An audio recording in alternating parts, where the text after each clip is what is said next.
우리가 지난 시간에 포도나무와 관련해 가지고 첫 번째 시간을 가졌는데 그 중심 내용은 유대인들의 결혼 풍습과 관련해 가지고 어 우리 주님께서 우리에게 이 청혼한, 그래서 그 청혼에 우리가 응해서 주님께서 배설하신 그 포도주를 우리는 이렇게 받아 마신 자가 되었죠.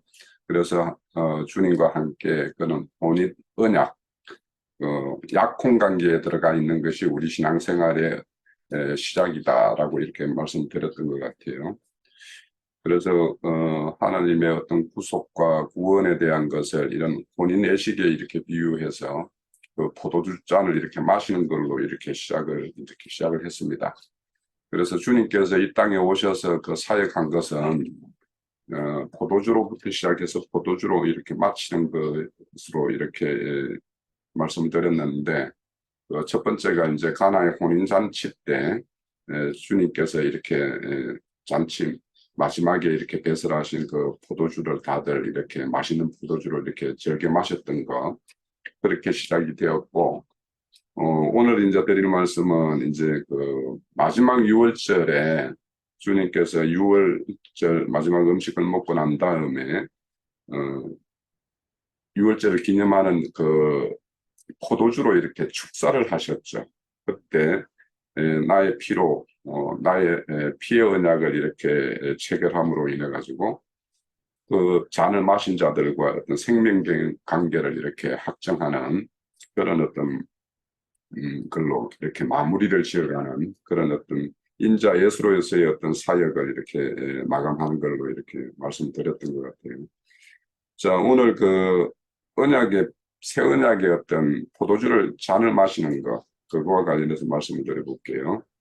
우선 이 말씀은 이제 마가복음에도 있고 마태복음에도 있는 건데, 마태복음 26장 27절 29절에 보면 유월절 음식을 먹고 난 다음에요, 또 잔을 가지사 감사 기도하시고 그들에게 주시며 이르시되 너희가 다 이것을 마시라. 이것은 제 사함을 얻게 하려고 많은 사람을 위하여 흘리는 바 나의 피 곧 언약의 피니라.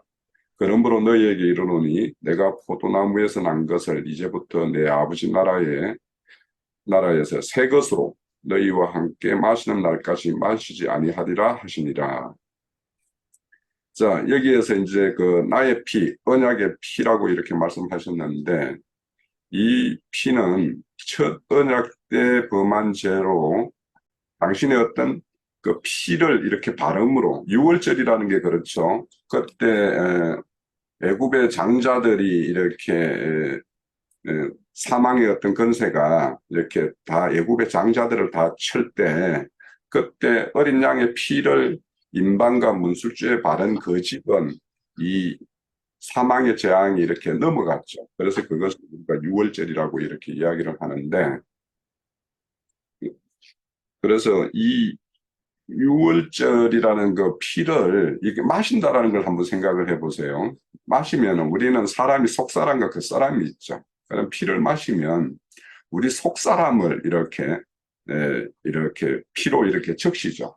그래서 우리의 육신의 어떤 몸은 이렇게 죽지만 이렇게 속사람은 이렇게 살아나는, 그래서 그런 어떤 사망의 근세로부터 이렇게 구원을 받는 이런 어떤 피발림이 되는 거거든요. 그래서 이 피를 마시라 이렇게 말씀을 해요.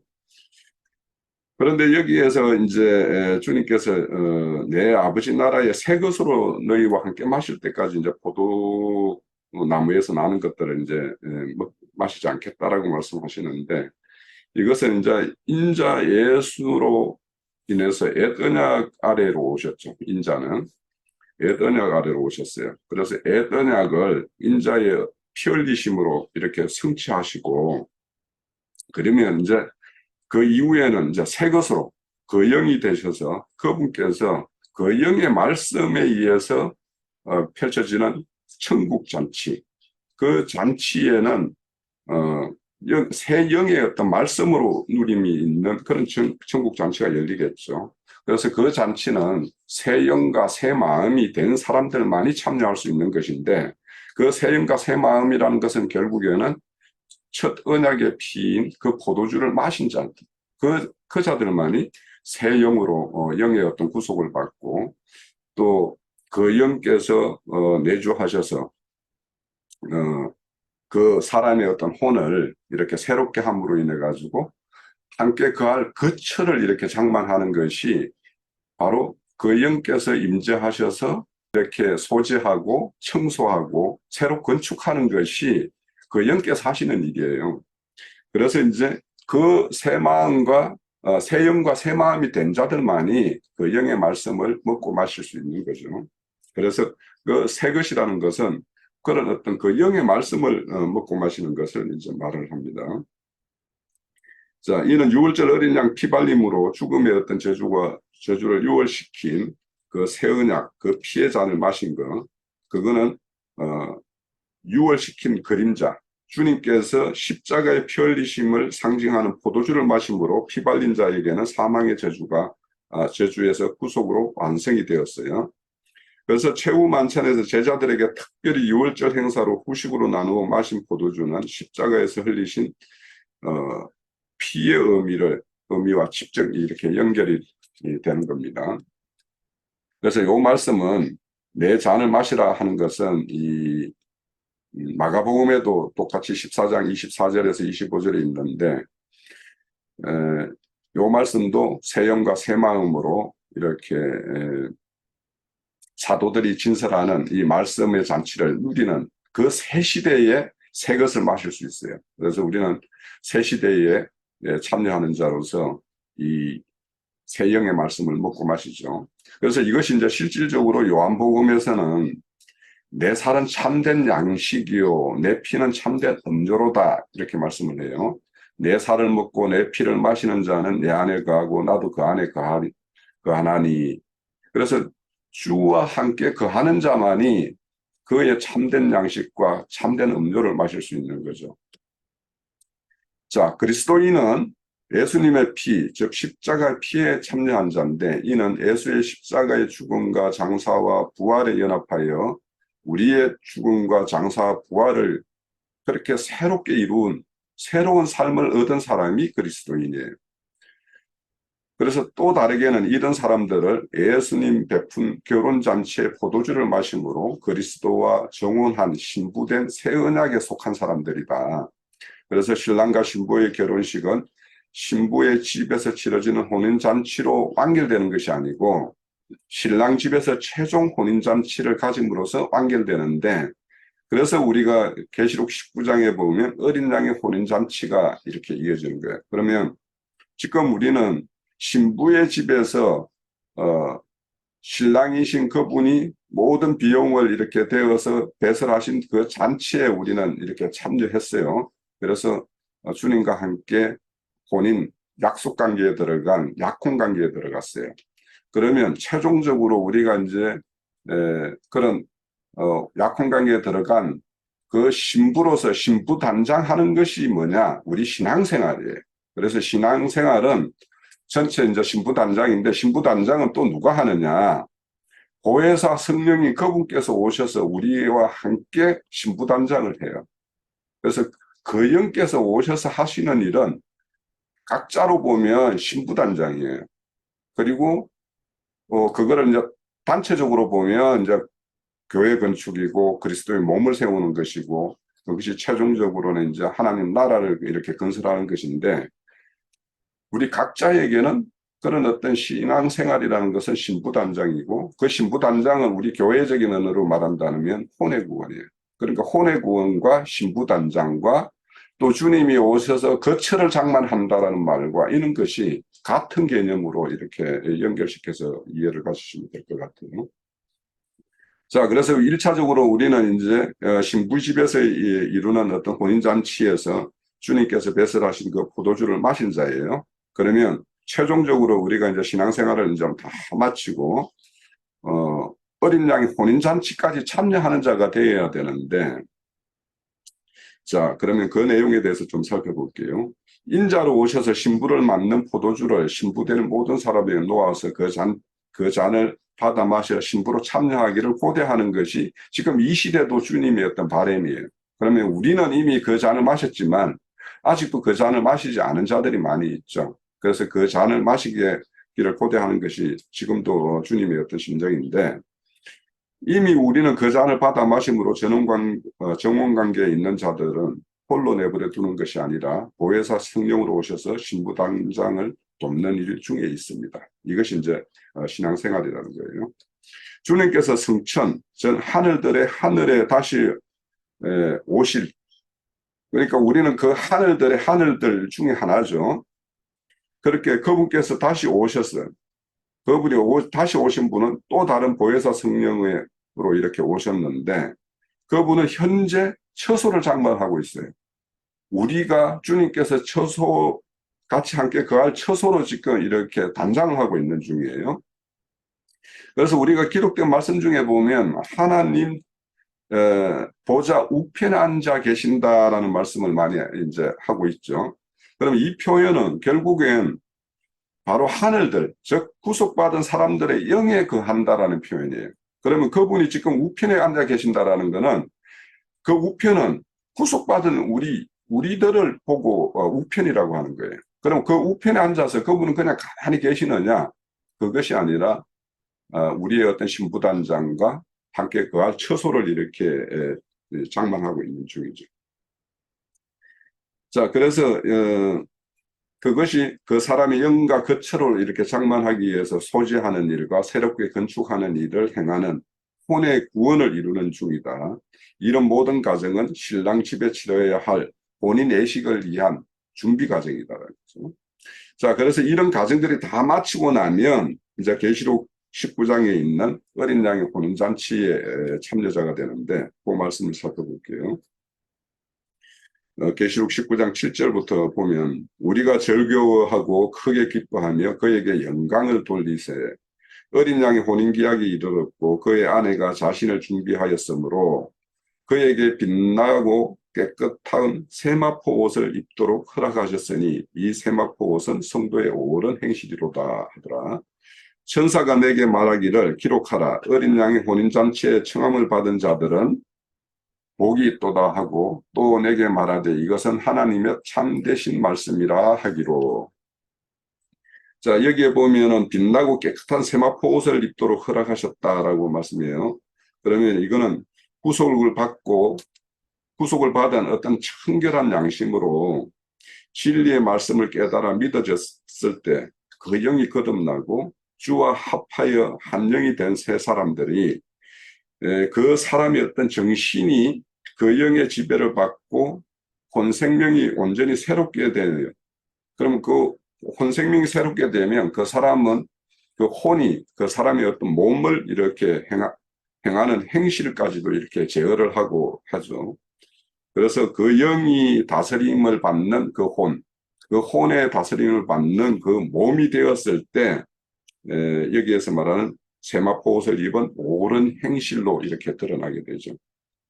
그래서 실질적으로 어린 양의 혼인잔치에 참여하기 위해서는 전인격적으로 우리가 온전함을 입었을 때 이렇게 어린 양의 혼인잔치에 참여하게 됩니다.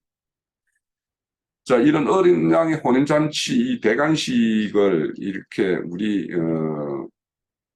보면 이단 교파에서 합동 결혼식을 하는 것을 우리가 보죠.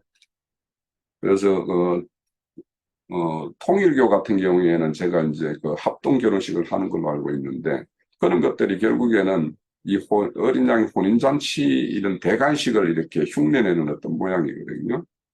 그래서 그들이 이렇게 행하는 것은 이런 거에 대해서 조금의 어떤 이상이 이렇게 있는 것도 있지만, 실제로는 이제 그 결혼식을 주재하는 어떤 그 교주의 어떤 절대적인 권위를 그런 걸 통해서 이렇게 오히려 세우는 어떤 그런 수단으로 이렇게 악용이 되고 있어요. 그리고 이제 그 가천에 있는 그 교회 같은 경우는 14만 4천이라는 것을 굉장히 주장을 해서, 그래서 자신들만이 이런 잔치에 이렇게 참여할 수 있다라고 이렇게 강조를 하고 있고, 그래서 이제 이런 어떤 그 어린 양의 혼인잔치 이런 것들을 이렇게 가지고 이런 통일교나 신천지 같은 이런 사람들은 이런 어떤 세속교회보다는 어째 보면 어떤 진리라는 측면에서 부분적으로는 더 이렇게 열린 면이 있어요. 그렇지만은 그들이 이제 완전히 이단으로 빠지는 것은, 우리가 완전하려면 7이라는 완전한 수로 이렇게 나아가야 되는데, 이런 사람들은 7로 이렇게 지향하다가 그냥 6으로 맞췄어요. 그래서 666이라고 하는 거는 그 666이라는 짐승의 수를 이렇게 그 아주 보편적으로 이렇게 뿌리는 자들은 거의 7에 육박하는 사람들, 그러니까 7이 아주 근접하는 사람들만이 이런 것들을 더 이렇게 적나라하게 이렇게 짐승의 수를 이렇게 뿌리고 있어요. 그래서 우리도 이제 이런 것들을 보면 그렇게 밝은 지식이 아닌 그는 그 어둡지 않은 어떤 지식의 어떤 위험성, 이런 것들에 대해서도 우리가 경계를 받을 필요가 있고, 그래서 이런 사람들이 어째 보면은 그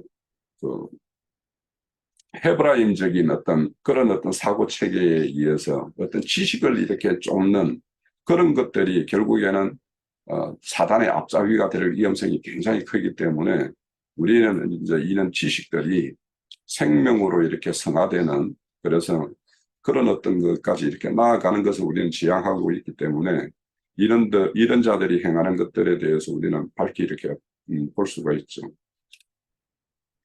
자, 이렇게 우리는 이제 인자로 오신 예수님으로부터 이 청문을 받고 약혼을 맺은 어떤 신앙인의 이로서 육의 몸을 입고 있는 동안 우리는 그 혼의 구원을 이루는 신부단장을 이렇게 하는 과정에 있습니다. 그래서 우리는 하늘에 거할 처소를 이루는 주님의 일하심과 이것이 다 마쳐졌을 때 마침내 이제 어린 양의 혼인잔치에 이렇게 참여하게 될 것인데, 그래서 이 신랑 집이 온전한 신접 살림에 우리가 참여하기 위해서는 우리가 이기는 자로서 이 땅에서의 어떤 신앙의 어떤 결과물을 이렇게 가져야지만이 혼인잔치에 참여할 수 있다는 것을 우리는 다 알고 있습니다. 그래서 우리는 약혼에서 정혼까지 완전히 이렇게 이루어지는 그런 어떤 결말을 이루는 그런 어떤 신앙의 표대를 가지고 이렇게 신앙을 하기 때문에 우리의 모든 일거수일투족은 이런 어린 양의 혼인잔치에 이렇게 표대를 맞추고 이렇게 신앙을 해야 되겠다는 생각이 듭니다. 다음으로는 이제 그 포도주와 관련해 가지고 이 포도주는 이제 축복의 상징이기도 하거든요. 그래서 그 축복의 상징으로 우리 우선 창세기에 나오는 유다가 받은 어떤 축복과 포도주에 대해서 이제 말씀 좀 살펴볼게요. 요거는 창세기 49장 12절에서 8절에서 12절까지 있는 내용인데, 거기에 보면 우선 실로가 오기까지 그에게 모든 백성을 복종하리라. 그의 나귀는 포도나무에 매며 그의 암나귀 새끼는 아름다운 포도나무에 맬 것이며, 이렇게 표현을 하고 있어요. 그리고 11절입니다. 그리고 그 옷은 포도주에 빨며 그의 복장은 포도즙에 빨리로다. 그의 눈은 포도주로 인하여 붉겠고 그의 이는 우유로 말미암아 희리라, 이렇게 말씀을 해요. 근데 여기에 이제 제일 첫 번째 그 8절에 보면 유다야 너는 내 형제의 찬송이 되리라, 이렇게 말씀을 해요. 그러면 이제 유다 자체가 찬송이 된다라는 것은 찬송받을 자가 유다의 어떤 혈통을 통해서 이렇게 오실 것이라는 것을 말씀하는 것이고, 그 뒤에 이제 이어지는 거는 실로가 오기까지라는 표현으로, 그래서 유다를 통해서 그런 어떤 실로인 참 안식자이며 메시아이신 그분이 이렇게 오실 것이라는 것을 유다에게 주는 축복이었어요. 그런데 여기에 보면 포도나무에 맨 나귀, 또 나귀 새끼, 이런 말씀이 나와요. 그래서 이것은 그 실로라는 분이 어떤 모양으로 오실 것인지 이런 것들을 보여주는 것인데, 결국에는 이 나귀라는 것은 겸손한 어떤 왕으로서 이렇게 오실 것이다라는 어떤 대표적인 거죠. 그리고 이제 그 이어지는 거에 보면은 포도주와 포도주즙에 막 옷을 빨 것이다라고 이렇게 말씀을 해요. 그러면 이런 말씀은 이스라엘이라는 어떤 그런 지형적인 것을 우리가 먼저 이해를 가져야 돼요. 그 이스라엘 그 강야에서는 이 포도주나 포도주즙이 우리는 이제 이거를 술로 인식을 하지만 그들에게는 이게 음료수고 물이에요. 물을 대용하는 거예요. 그렇기 때문에 그들은 이 포도주와 포도즙은 완전히 생명수예요. 그래서 이제 요한복음에서 이 생명수, 참 음료 이런 말씀도 그런 어떤 지형적인 환경을 이제 띄어서 이제 이렇게 표현하는 거죠. 자, 이스라엘의 포도 수확은 8월, 9월에 이렇게 아주 햇빛이 강한 그런 건기에 이렇게 이루어지는데, 건기가 끝날 무렵인 포도 수확 시기에는 거의 모든 웅덩이에 물이 다 말라버릴 정도로 아주 극심한 이렇게 건기가 온다라는 거예요. 그러면 그때는 그 지역에서는 물이 꿀보다도 더 귀한 그 물이 되는 거예요. 그럼 이런 시기에 연금 포도를 포도주 틀에 넣어서 밟고 포도주를 얻는다라는 것은 유대인들에게는 너무도 큰 어떤 기쁨이고 해갈의 어떤 참누림이 되는 거예요. 그래서 이 포도주를 마시고 포도주즙에 옷을 빨고 이런 표현들은 극한의 어떤 축복을 이렇게 상징하는 거죠. 그처럼 포도주에 대한 어떤 인식이 이스라엘 사람들과 우리들 사이에는 있어요. 우리는 그냥 술로 인식하지만 그들은 그 목마름을 해결하는 그런 해갈의 기쁨의 상징이라는 거예요. 자, 포도나무는 그리스도요, 포도주는 그 영으로 유다의 옷을 포도주에 빨고 복장을 포도즙에 빨 것은 또 그의 눈이 포도주로 인하여 붉게 되리라는 거 이렇게 말씀하시는 것은 인자로 오신 예수님의 어떤 구속에 의한 핏부림의 옷을 상징하는데 이 핏부림에 의해서 우리의 영원한 어떤 영적인 해갈을 우리가 맛볼 수가 있죠. 그래서 그 실로라는 분이 오시면 우리의 영원한, 그러니까 그 지형적으로 보면 물의 어떤 해갈로 포도주와 포도주즙을 이렇게 빗대어서 말씀하고 있지만 이 핏부림이 있음으로 인해 가지고 우리의 어떤 영원한 생명이 이렇게 살 수 있는 그 길을 이렇게 열어주신 이 기쁨, 이 기쁨이라는 것은 비할 바가 없죠. 그래서 이 기쁨을 상징하는 그 실로의 오심을 유다에게 축복으로 이렇게 포도주와 포도즙 또 포도나무에 매인 어떤 나귀와 나귀 새끼 이런 걸로 이제 표현해서 그분이 어떤 모양으로 오시고 그분이 오셔서 어떤 일을 하실 것이라는 것을 유다의 축복에서 이렇게 표현하고 있습니다. 자, 그럼 포도주가 어떤 기쁨의 상징으로 표현되는 말씀들을 몇 군데 찾아볼게요. 전도서 10장 19절에 보면 잔치는 희락을 위하여 베푸는 것이요 포도주는 생명을 기쁘게 하는 것이나 돈은 범사에 이용되느니라 이렇게 말씀해요. 그래서 여기에 보면 포도주는 생명을 기쁘게 한다 이렇게 말씀해요. 또 우리가 잘 알고 있는 그 사사기에 보면 기돔이 이 아들을 많이 두었는데 그 아들 중에서 아비멜렉이라는 그 세겜 여인에게 낳은 아들이 그 기도원의 아들들을 다 한 바위에서 70명인가를 이렇게 쳐 죽이죠. 쳐 죽이고 그때 이제 한 사람 딱 막내 아들 하나가 딱 살아남았는데 그 이름이 요담이에요. 그 요담이 아비멜렉의 어떤 불의와 불법한 행위를 이렇게 나무들에 이렇게 비유해서 표현할 때 이제 그 아비멜렉을 그 가시나무에 비유하고 있고 그래서 이제 나무들 중에서 이제 감람나무에게 가가지고 너희가 감람나무 네가 나의 왕이 돼달라 이러니까 내가 어떻게 사람들을 영화롭게 하는 그 기름을 포기하고 그 나무들 앞에 위에서 이렇게 굴리면 하겠냐 이러면서 이제 그 거절을 하죠. 그또 무화과 나무한테 가면은 가서 하니까 내가 이 단 것을 사람들에게 한다움을 이렇게 해서 전할 수 있는데 어떻게 내가 이것을 포기하고 가겠냐 이렇게 말을 해요. 그리고 이제 세 번째 이제 포도나무한테 갔을 때 포도나무가 어떻게 말하냐면 하나님과 사람을 기쁘게 하는 내 포도주를 내가 어찌 버리고 가서 나무들 위해서 우쭐대겠냐 이렇게 말을 해요. 그것처럼 이제 포도나무라는 것은 이렇게 기쁨, 누림, 이런 걸 상징하는 어떤 걸로 이렇게 표현한다는 거예요. 이처럼, 어, 유다를 향한 그 야곱의 축복에서 포도주 옷을 빨고 그 눈이 포도주로 인해서 붉겠다라는 표현은 유다 자손으로 오실 그분에 의해서 우리에게 넘치는 어떤 축복이 이렇게 임할 것을 이렇게 말씀하시는 겁니다. 또 그 주님께서도 나는 참 포도나무요 내 아버지는 농부라는 어떤 말씀이 있죠.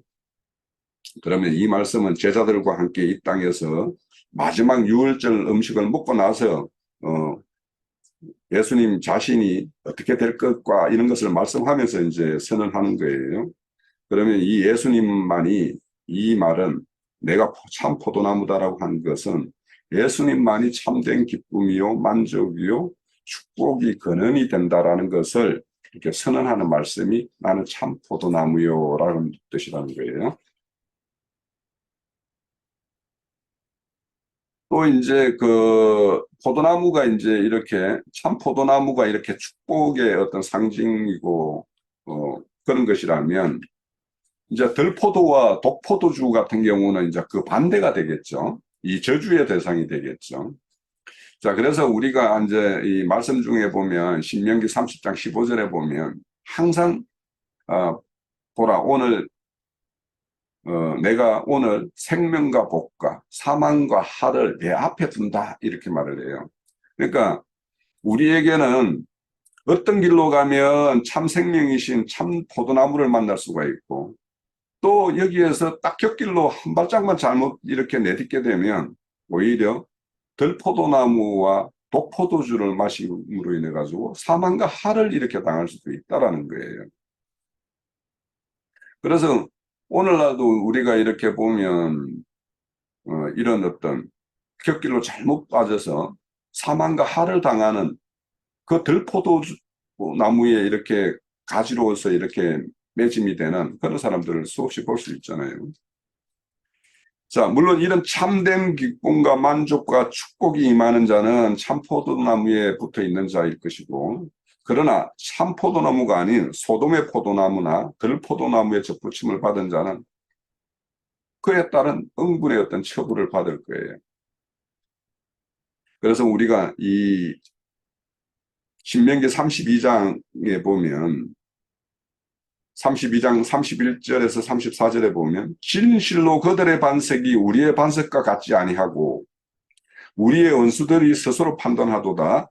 이는 그들의 포도나무는 소돔의 포도나무요 고모라 산의 고모라의 밭의 소산이라 그들의 포도는 독이 든 포도이니 그 송이는 써며 그들의 포도주는 뱀의 독이요 독사의 맹독이라 이것이 내게 쌓여 있고 내 곳간에 봉하에 있지 아니한가. 자, 이렇게 참 포도나무가 있는가 하면 이런 어떤 들포도나무와 소돔의 포도나무가 있고 또 이방의 포도나무도 있어요. 자, 그거는 에레미야 2장 21절에 보면 내가 너를 순전한 참종자 기이한 포도나무를 심었거늘 내게 대하여 이방 포도나무 악한 가지가 됨이 어찌 됨이냐 이렇게 말씀을 해요. 그러니까 하나님은 분명히 좋은 포도나무를 갖다 이렇게 심어놨는데 이것들이 들포도가 되고 이방 포도나무가 되고 이렇게 하는 일이 있다라는 거예요. 자, 이런 일들은 이제 에레미야 선지자가 말씀하시는 것은 북이스라엘이 이런 어떤 들포도 이방 포도나무가 됨으로 인해 가지고 아수르 제국을 이렇게 붙여서 하나님이 징계했어요. 그래서 그들이 멸망을 당했죠. 그런데 북이스라엘의 멸망을 이렇게 본 남유다가 북이스라엘의 어떤 멸망으로 통한 어떤 교훈을 받지 못하고 남유다도 결국에는 이런 어떤 이방의 어떤 포도나무가 되어버렸기 때문에 남유다는 바벨론에 이렇게 붙여서 바벨론을 뭐라고 그러냐면 포도나무 가지를 포도나무를 수확하는 자, 추수하는 자 이렇게 해서 그들에게 붙여서 그들을 이렇게 심판을 하죠. 이와 같이 참 포도나무를 기대하고 심었지만 이렇게 들포도나 이방포도나무 있는 이런 그 가지들에 대해서는 이런 심판을 행하는 하나님인 걸 우리는 알 수가 있습니다. 또 이제 이사야서 16장 10절에 보면 즐거움과 기쁨이 기름진 밭에서 떠났고 포도원에는 노래와 즐거운 소리가 없어지겠고 철에는 포도 밟는 사람이 없으리니 이는 내가 즐거운 소리를 그치게 하였습니다. 그러니까 포도주 수확을 거두어서 포도주 털을 밟는 것은 즐거움과 기쁨이에요. 그런데 그 기쁨의 소리가 없어진다라는 거예요. 왜냐? 그들이 그 즐거움, 기쁨을 이렇게 하나님의 어떤 그런 감사와 은혜로 이렇게 생각지 않고 오히려 이방신들이 나에게 준 것이다 이렇게 생각을 하고 오히려 이런 것이 많음으로 인해서 오히려 이방에게 더 이렇게 나아가는 어떤 모습들을 우리 호세아 선지자의 어떤 말씀에서도 지난 앞 시간에서 봤죠. 포도즙과 포도주는 생명을 기쁘게 하는 음료를 상징하는 것이기에 풍성하게 하는 것은 축복이지만 항상 그것을 거두어 가거나 누림을 갖지 못하게 하는 조치는 반대로 심판을 상징하는 것이 됩니다. 포도주를 만드는 포도주 털은 기쁨을 노래하는 장소가 되기도 하지만 오히려 축복이 변하여 저주를 되는 경우가 있죠. 그래서 포도주 털을 밟는 것은 어떤 데에서는 기쁨과 축복과 누림의 어떤 그런 걸로 이렇게 표현되는가 하면 포도주 털을 밟는 것은 심판으로 표현되기도 하는 거예요. 그래서 우리가 포도주 털을 밟는다라는 것은 그 어떤 문맥상에 봐가지고 이것이 하나님의 어떤 징계인지 오히려 하나님이 기쁨으로 이렇게 많은 포도 열매를 추수할 수 있는 어떤 그런 풍성으로 이렇게 주시는 것인지 이런 것들을 구분해서 우리가 이 말씀을 살펴봐야 되고요. 자, 유대 산지는 바위들을 쉽게 깎는 그 석회암으로 되어 있어요. 그래서 산지에 사는 이스라엘 사람들은 산을 계단식으로 깎아서 집도 짓고 농사하는 밭도 계단밭으로 이렇게 만들어서 농사를 짓는데 특히 포도 농사를 지어서 포도즙을 만들 때에는 포도주 털은 그 위에 있고 포도주 즙을 이렇게 모으는 곳은 이제 아래에 있어야지 밟으면은 그 포도주 즙이 이렇게 흘러서 당구는 모이겠죠. 그래서 포도주 원액이 흘러 모이는 곳은 목마름이 해결되는 어떤 기쁨의 장소를 상징하고 포도주 털을 밟는 것은 어떤 심판으로 이렇게 상징하는 표현하기도 많이 해요. 그래서 포도주를 밟는 것은 어떤 시족 공동체로 이루어진 마을에서 축제와 같은 행사예요. 그래서 포도주를 밟는 때는 줄을 잡고 빙빙 돌면서 이렇게 밟으며 기쁨의 노래를 부른다는 거예요. 그래서 이런 어떤 포도주 털을 밟는 기쁨의 노래가 시편 8편, 시편 81편, 84편이 다 이렇게 그런 노래인데 이 시편들은 다 이렇게 보면 영장으로 깃딧에 맞춘 노래 이렇게 표현하고 있어요.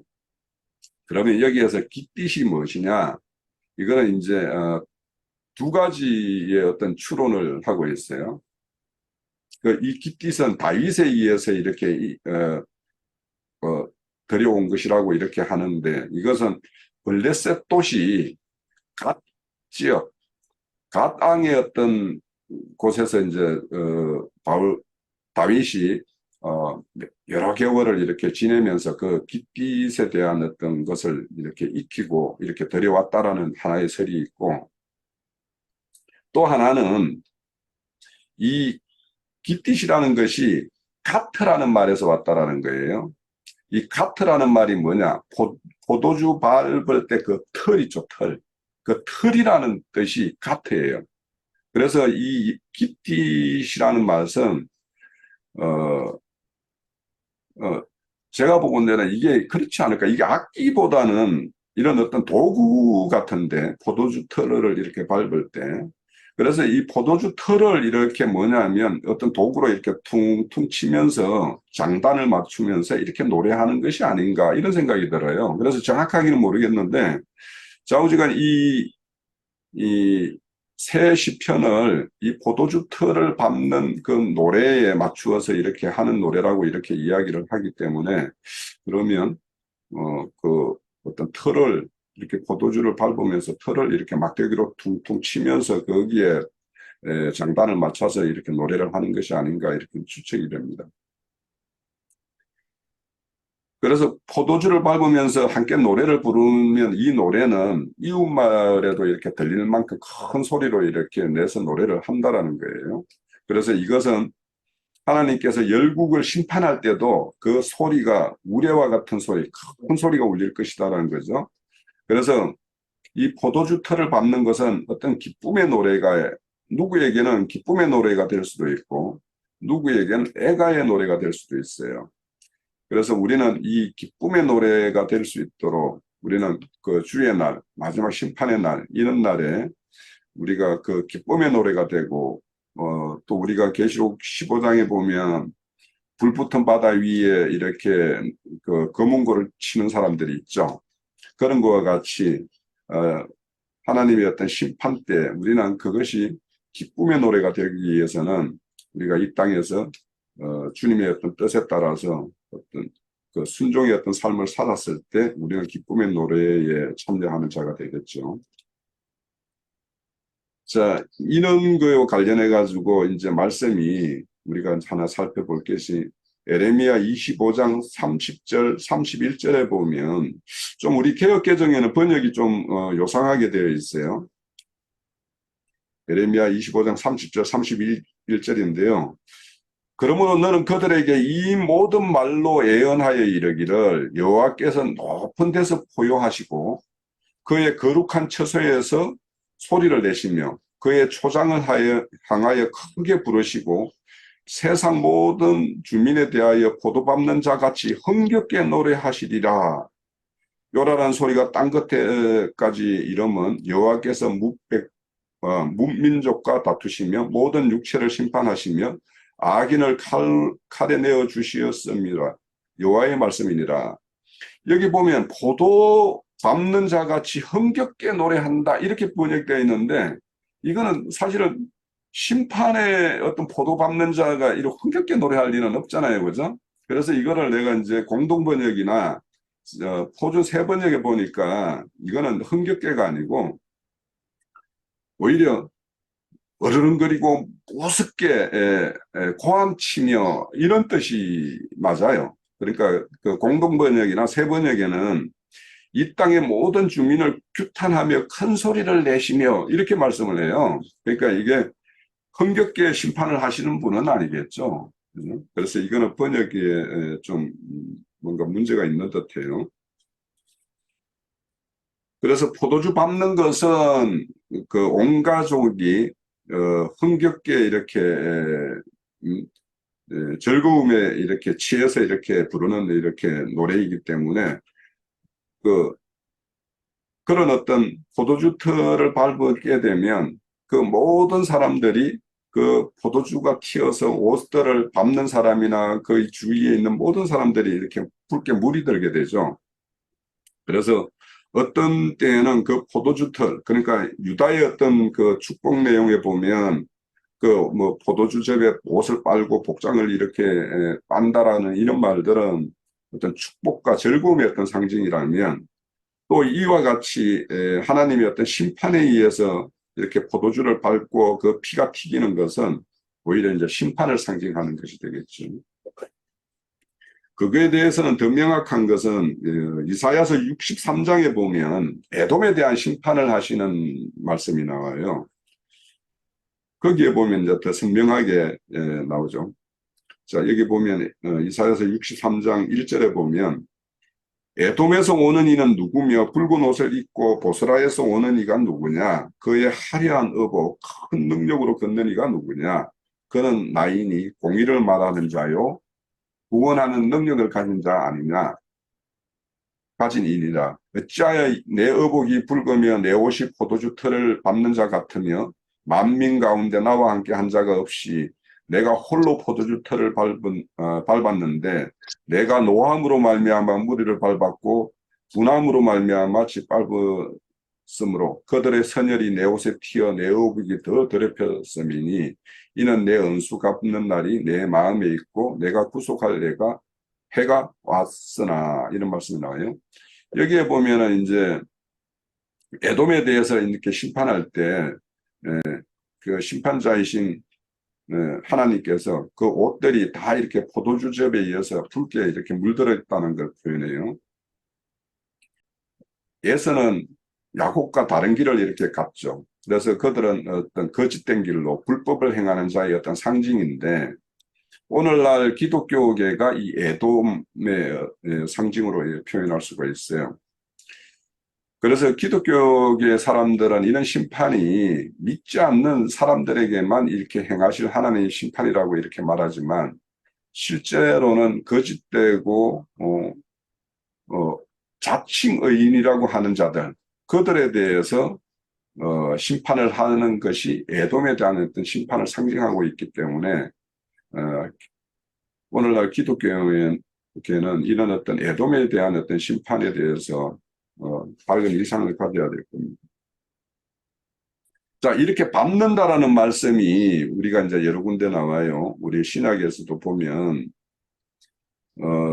그러니까 여기에는, 뭐, 구체적으로 포도주 틀을 밟는다 이런 말씀은 안 있지만, 이건 다 포도주 틀을 밟는다라는 어떤 그 개념을 가지고 발필이라 이런 말씀을 해요.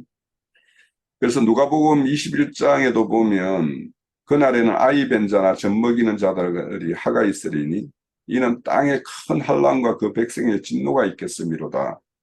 그들이 칼날에 죽임을 당하며 모든 이방에 사로잡혀 가겠고 예루살렘은 이방인의 때가 차기까지 이방인들에게 밟히리라 이런 말씀이 나오고 우리 계시록 11장에도 보면 그 지팡이 같은 갈대를 주어서 성전과 제단과 경배하는 자는 청량하되 성전 바깥은 청량하지 말아라 이렇게 말씀하죠. 그리고는 그 성전 바깥은 이방인들에게 주었고 그 성은 42달 동안 짓밟히리라 이렇게 말씀을 해요. 그리고는 이제 최종적으로 이제 계시록 14장에 보면 천사들이 낫을 휘둘러 땅에 이제 포도를 거두었고 하나님의 어떤 진노가 큰 포도주 틀에 던짐에 그 성에서 큰 성 밖에서 그 틀이 밟히니 그 틀에서 피가 나서 말굴레에 닿고 1600 스타디온이 퍼졌다 이렇게 말씀을 해요. 저기 그 1600 스타디온이 얼마나 되는가 이렇게 해보니까 288km라고 그래요. 계산으로 해보면. 그러니까 이제 이 심판한 이에서 피 흘리는 어떤 양이 280km나 이렇게 퍼져서 말구렛만큼 이렇게 흐름을 가진다라는 거예요. 상징이겠죠. 자, 이렇게 포도주 틀을 밟는다라는 것은 어떤 기쁨의 상징이기도 하고 때로는 하나님의 어떤 심판의 상징으로도 이 포도주들 틀을 밟는 것 이런 것으로 이렇게 표현을 하고 있습니다. 자, 오늘 그 마지막 내용으로 교회는 포도원을 상징하는 말씀을 살펴보면서 마칠게요. 항상 포도원과 목축장은 극진히 살피고 보호하기 위해서 파수하는 일들을 이렇게 잠시도 게을리할 수 없는 것이죠.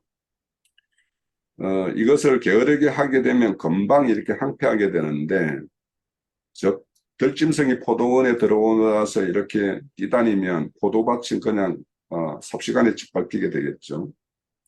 또 목축장에 사나운 들개들이 이렇게 목축장에 들어오면 양들은 찍히고 물려서 생명을 잃을 겁니다. 따라서 주님께서 이런 어떤 교회를 이렇게 보호하고 살피고 하는 일들을 포도원과 목축장으로 이렇게 비유해서 표현을 해요. 그래서 포도원과 목장장이신 주님은 도둑과 맹수들의 침입을 막기 위해서 늘 이렇게 들춰주어야 이렇게 살핍니다. 그거 내용이 이제 시편 121편 3절에서 4절에 보면 여호와께서 너를 실족하지 아니하게 하시며 너를 지키시는 이는 졸지 아니하시리로다. 이로다. 이스라엘을 지키는 이는 졸지 아니하시며 주무시지도 아니하시리로다. 여기에 너를 지킨다고 할 때 여기에는 너는 포도원과 목축장이고 그 결국에는 포도원과 목축장에 참여한 자들이 이렇게 지킴을 받게 되겠죠. 이런 지킴을 받을 때는 평화와 번영을 상징하는 포도원, 즉 가수를 재배하고 결실을 얻는 것, 이런 것들은 오랜 기간 동안 전쟁이 없고 태평성대를 누리고 있다는 어떤 뜻으로서 이렇게 포도원과 가수를 재배하고 그의 결실을 얻는 이런 것으로 이제 표현을 합니다. 저는 요번에 이제 말씀을 정리하면서 알았는데 이 세계 평화를 유지하기 위해서 세계적인 어떤 기구가 유엔 사무국이 있죠. 그래서 우리 대통령들이 이렇게 그 유엔 사무국에 가가지고 이 유엔 연설을 하고 이렇게 하는데 그 건물 기둥에는 칼을 쳐서 보석을 만들고 창을 쳐서 낫을 만든다 이런 표현이 이렇게 입구에 이렇게 써져 있대요. 그러니까 이렇게 칼을 쳐서 보석을 만들고 창을 쳐서 낫을 만든다라면 평화와 이렇게 번영의 어떤 그 시절을 이렇게 상징하겠죠. 여기에서 이제 창을 쳐서 낫을 만든다라는 말씀에서 이 낫이라는 것은 이렇게 낫으로 표현되어 있는데 이것은 포도나무 가지치기 하는 우리 전지가위, 오늘날 우리는 전지가위로 이렇게 가지치기를 하죠. 그걸 낫으로 이렇게 번역하고 있다라는 거예요. 따라서 이 전쟁이 없는 평화 시기를 포도 농사를 짓는 것으로 표현하는 만큼 포도 재배는 평화와 번영을 상징하는 것이다라는 거죠. 또 그 아모스 9장에 보면 이제 이스라엘 회복을 이렇게 말씀하시는데 그때 보면은 이제 다윗의 무너진 장막을 이렇게 다시 세울 것을 이렇게 말씀하시면서 이어지는 말씀인데 여호와의 말씀이니라 보라 날이 이를지라 그때 파종하는 자는 곡식 추수하는 자의 뒤를 이으며 포도를 밟는 자는 씨 뿌리는 자의 뒤를 이으며 산들은 단 포도주를 흘리며 작은 산들은 녹으리라 이렇게 말씀을 해요. 그러니까 이스라엘이 이제 그 너희들이 이렇게 패역함으로 결국에는 하나님의 어떤 징계를 받고 잡혀갈 것인데 그렇지만은 그 잡혀가는 것으로 끝내는 것이 하나님의 뜻이 아니라 다시 그들을 불러들여서 이스라엘의 항폐한 어떤 성읍들을 다시 회복시키고 이렇게 하실 것에 대해서 이런 어떤 말씀으로 즉 포도를 파종하는 자와 또 포도를 밟는 자 이런 것들로 이제 씨 뿌리는 자 이런 걸로 표현해서 이제 다시 회복될 것을 말씀하고 있어요. 그래서 포도원에서 짜는 포도주 틀마다 새 포도주가 넘쳐 흐른다는 뜻으로 온 천지가 하나님의 복과 은혜로 차고 넘친다라는 이런 어떤 아모스 선지자의 어떤 축복의 말씀, 회복의 말씀 이런 것들을 이제 말씀을 하고 있어요.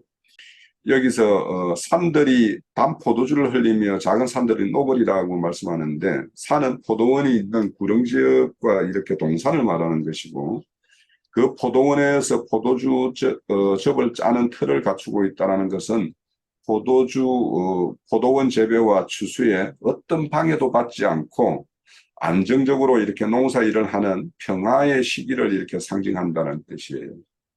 그래서 이런 것들을 이렇게 축복으로 이렇게 아모스 선지자가 가서 이렇게 말씀을 하시는 것은 결국에는 북이스라엘이 이렇게 그때 선지자의 말씀을 듣고 뉘우쳐서 이렇게 회복의 길이 있었음에도 불구하고 결국에는 그 길로 못 가고 이제 다시 이제 북이스라엘은 최종적으로 망하고 말지만 그렇지만은 그들이 다시 하나님의 어떤 그 은혜를 입어서 이스라엘이 우리가 유다의 어떤 그 축복대로 실로가 오셔서 이스라엘 민족을 다시 이렇게 회복시키는 일을 했죠. 그렇지만은 그때도 모든 사람이 돌아온 것은 아니었고 그래서 제자들과 같은 일부의 사람은 돌아왔지만 그 복음이 이방의 때를 이렇게 넘어갔고 이방의 때가 다시 마감이 되면 다시 이스라엘이 회복되는 천년왕국 시대가 이렇게 있기 때문에 이런 선지자의 말씀들은 그 한 시대에 어떤 국한되는 말씀이 아니라 결국에는 구원사 어떤 전체적인 어떤 내용들을 이렇게 담고 있는 내용들로 이렇게 볼 수가 있을 것 같아요. 자, 오늘 그 제가 준비한 포도나무에 대해서는 우리 그 언약의 피마심에 의해서 우리가 새 언약에 참여한 자가 되고, 새 언약에 참여한 자로서는 이제 최종적으로는 어린 양의 혼인 잔치에 참여하는 것까지 나아가는 어떤 우리에게 남아 있는 숙제들이 있어요.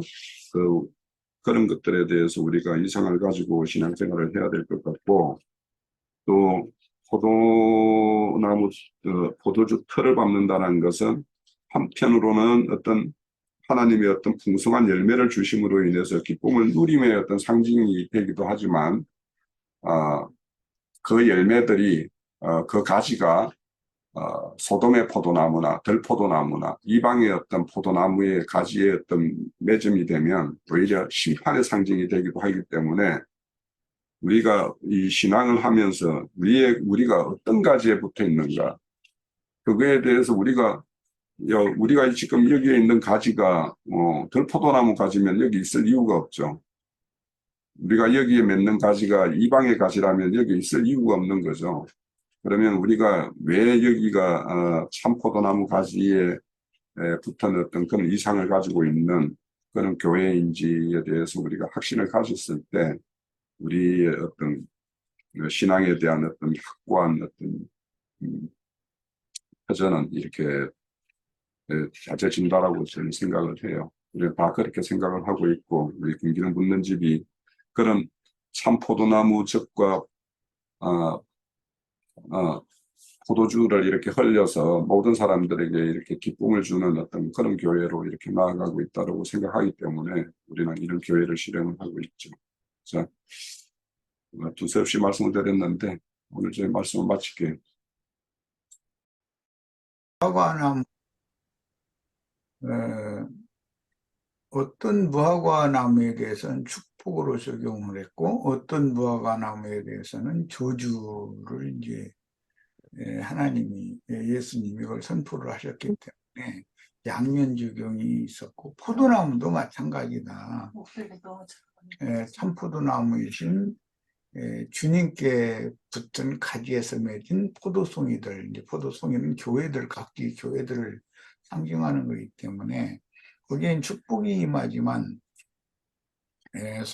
영적 소돔, 영적인 고무라의 포도송이는 그 고기 든 포도라고 그랬는데 그런 것이 많은 물 위에 앉은 큰 음녀가 손에 금잔을 들고 있는데 그 금잔 속에는 음행의 진노의 포도주가 가득 들어있다고 그렇게 표현을 했어요. 그러니까 그런 두 가지 대비되는 표현들을 통해서 궁극적으로는 우리가 어떤 이상에 따라서 어떠한 교회를 실행을 할 것인가. 무화과나무든 포도나무든 축복이 적용되는 축복받은 그런 무화과 열매가 되고 포도 송이가 되고 이렇게 되는 신앙생활을 아주 이상에 따라서 실행을 하기를 원합니다. 예, 마칩니다.